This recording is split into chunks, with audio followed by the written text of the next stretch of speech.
Blair Primis, the Chief Growth Officer of OrthoCarolina, joins us here. And OrthoCarolina is expanding its partnership with National Amateur Sports to continue to help provide opportunities for middle and high school students in several districts in North and South Carolina. Blair, thank you for taking the time to talk to us about this exciting partnership and the good work that will be done because of it. OrthoCarolina is entering its 13th year supporting interscholastic athletics in partnership with NAS. What is it, or why is it important for OrthoCarolina to support middle and high school sports? Yeah, first of all, thanks for having me on here to chat, Nick. Yeah, I think the longstanding commitment to really two things. One being a dedicated, committed community partner. I think really strong organizations support their local neighborhoods and their local communities in various and sundry ways. And very directly, one of the ways OrthoCarolina has now done it, as you mentioned, for over a decade, is to contribute to middle school and high school athletics and sports and student athletes.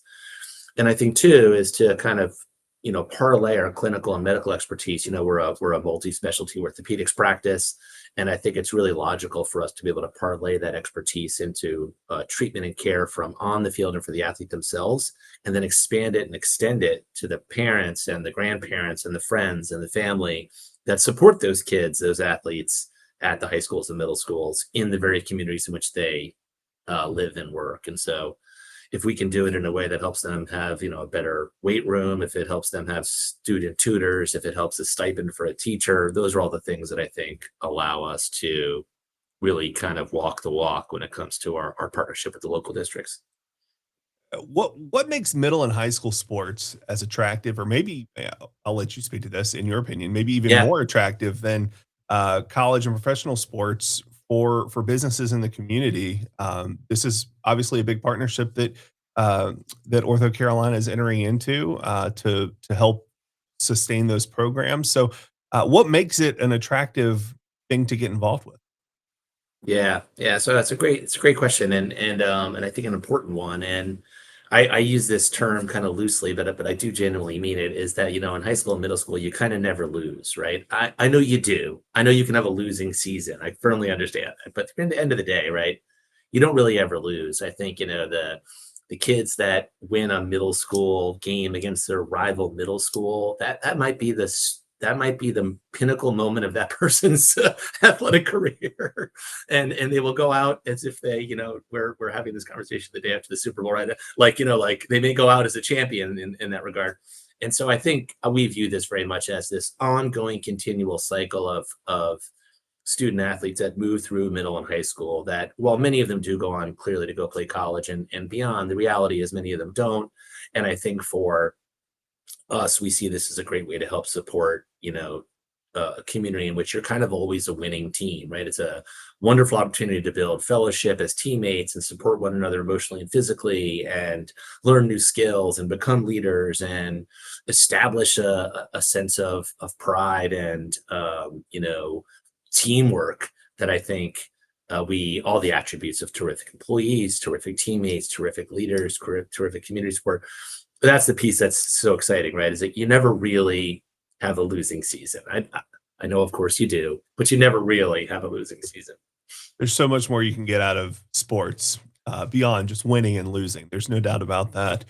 OrthoCarolina, kind of along those lines, not only just supporting the on the field programs that happen at our schools, but also supporting other programs for students that are Yeah, adjacent to the sports that are being played, like Readiness and Sports Education, or RISE, which helps give students real world opportunities in sports marketing, sports media, and the Student Athlete Advisory Committee, which teaches leadership to student athletes. Why does OrthoCarolina see value in programs like that maybe aren't as yeah. visible to the full community, but are providing opportunities for? Yeah, yeah, and I love both of those programs, and I certainly think I'll go kind of in reverse order. I think the student advisory program I think is so important, right, in today's day and age to develop leaders and critical thinkers, and individuals who may get a lot of the tools and the values we just chatted through out of a sports environment, now bring it to a non-sports environment, whether it's a boardroom, an internship, a classroom, a study group, whatever it might be for them, in high school and beyond. for them to have those skill sets. And we very much believe that that's important. And then the RISE program, I think, is, very similar to how OrthoCarolina kind of functions. We are a private practice owned and led by physician surgeons. But the reality of that is we still have 8 or 9 employees per surgeon that are not surgeons that are a part of our organization. And so I very much, the metaphor there is very real in that there are sometimes 11, 12, 15, 40 athletes on the field, but there are all these other folks around the team that actually help make that team successful. And I think we want to support those individuals, support those dreams, help, keep those visions alive, and very much have an interest in seeing that the folks that are just adjacent, as you said, to the field, have a career path as well. And it only makes sense for us to support organizations that are metaphorically and or literally aligned with what OrthoCarolina is like. The partnership with OrthoCarolina will also go to help improve things like the middle school championships in Charlotte Mecklenburg schools, but also create some new opportunities, some preseason jamborees that are going to occur in multiple sports in all 3 seasons in various parts of the region. What do you envision for these events and some of Yeah. those new opportunities that are going to surface through this partnership? Yeah, I think it's this excitement around having the seasons kick off in a way collectively to bring all the athletes and the families and the coaches and the fans together to say it's almost like the ultimate media day where they can all come together to say, hey, listen, how are we thinking our school's going to perform this year? Teams that may necessarily never interact now can interact with one another. I just think the celebratory community nature of a jamboree is such a fun concept, and I'd love to see it expand to all the districts and to all of our region. It's something that I think can be a sentimental, like a sort of a crescendo moment for the start to the season, especially for schools that maybe necessarily don't have a successful fall, so they want to get excited for the winter, or spring, or if the spring season wasn't super strong, maybe the fall jamboree can help realign their enthusiasm for the teams that are competing. So I think it's just terrific, and I'd love to see even more of them across our region. Absolutely. You mentioned that OrthoCarolina is a physician-owned business. What does that mean for OrthoCarolina, the company, but maybe even more importantly, what does that mean for the patients who are coming to OrthoCarolina? Yeah, so one of the things that's important about us being physician owned and led, is that the very individuals that are treating the patient are the ones also determining the course of the organization. And so we are, we have an administrative staff and a senior leadership team that helps us guide the organization. At the end of the day, all the decisions and all of the direction and goals we set forth, now going on, our 22nd, 23rd year in existence, has been decided on by the very surgeons that treat every day, see and treat every day our patients across the region. And I think it's just a really important differentiation for patients to understand that the very doctors that they are seeing, the very PAs and APPs that they are seeing, are getting direction for the organization directly from them, the caregivers. And it's a nice thing that I think is a huge differentiation point for patient care. We are very active in driving down the cost of care while maintaining this incredibly high quality of care. And I think when you're physician led and you have your, pardon the pun, sort of your hands on the patient, it allows for us to do that in a very meaningful way. And admittedly kind of keep us a bit nimble, right? We can move quickly, we can make quick decisions, and we can do it because of our size. We can still be successful and have impact. So I think it's a huge differentiator for us, and patients should feel very comfortable that the leadership team has their best interests in mind. Obviously, the cost of care, something everybody thinks about these days. What kind of patients does OrthoCarolina treat? It's not just the athlete. No, no, no, no. It's really the widest variety of patient care you could imagine. I mean, from 0 to 100 and beyond, men, women, any age group, any socioeconomic background, we will see and treat. We have a 250-mile or so radius, but we see 15 to 20% of our patients even from outside of that. We have a world-class research institute. We have a dedicated value and outpatient surgery center. strategy that helps again drive down that cost of care. We have any kind of specialty you can imagine, from hip and knee and joint replacements to foot and ankle to hand to spine to orthopedic pediatrics.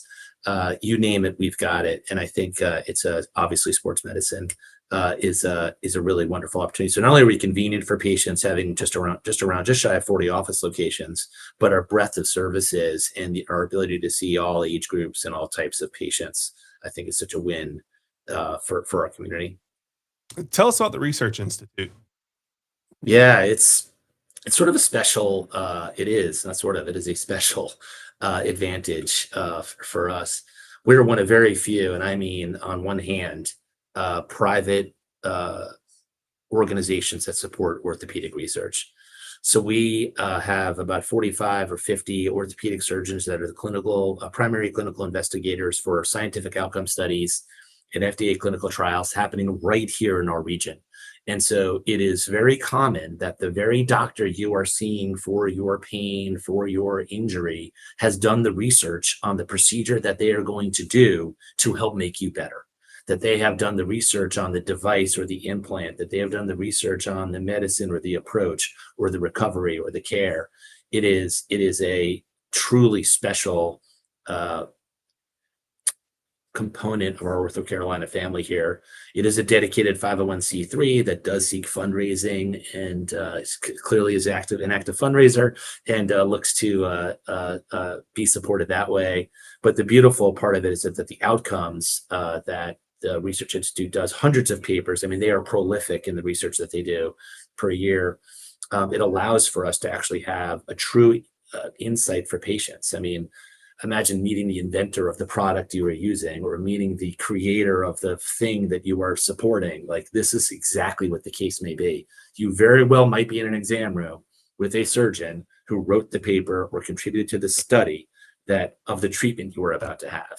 That is really kind of remarkable, and I think something that we very much want to make sure that our region and the patients in our region are well aware of.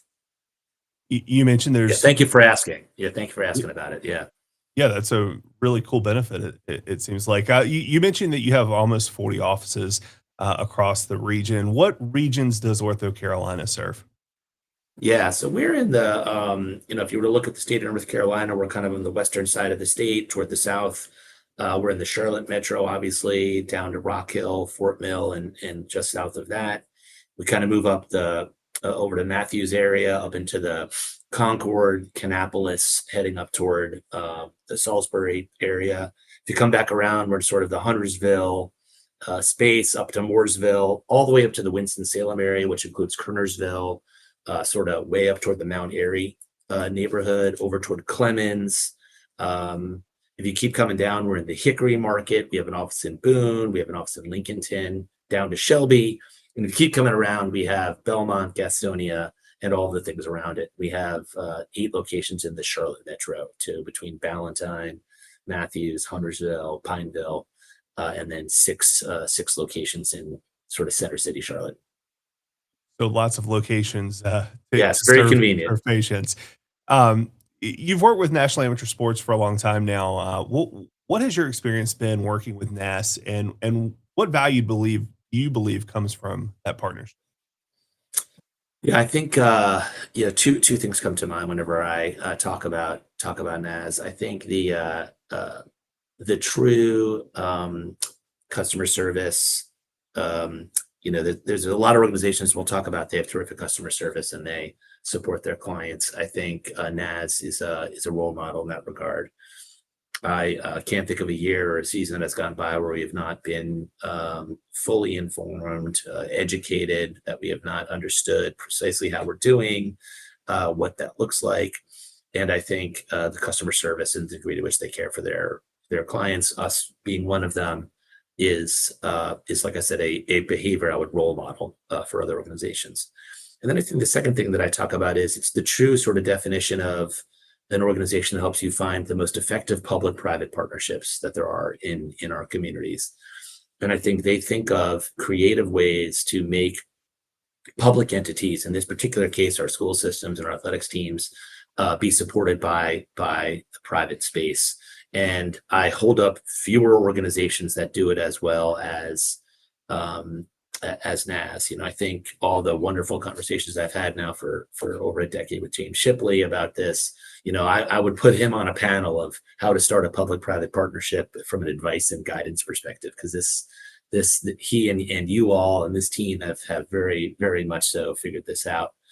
So I think their ability to probably be such a high level professional organization from a customer service standpoint, and then developing these wonderful, very successful, truly creative public-private partnerships is what stands out the most. For people who want to learn more about OrthoCarolina, where should they go? Yeah, obviously you can go to our website, orthocarolina.com. I think we're on every single social media platform that there is. So follow us, find us anywhere. And certainly don't hesitate. If you have a question, don't hesitate to look me up on LinkedIn. I'd be happy to answer any questions or conversation or chats that anybody would like to have. And you're a TikTok star too, right? Yeah, well, I mean, I wish. Well, Blair Primis, Chief Growth Officer for OrthoCarolina, thank you for your support of interscholastic athletics and programs and your longtime partnership with NAS. My pleasure, Nick. Good to chat with you today.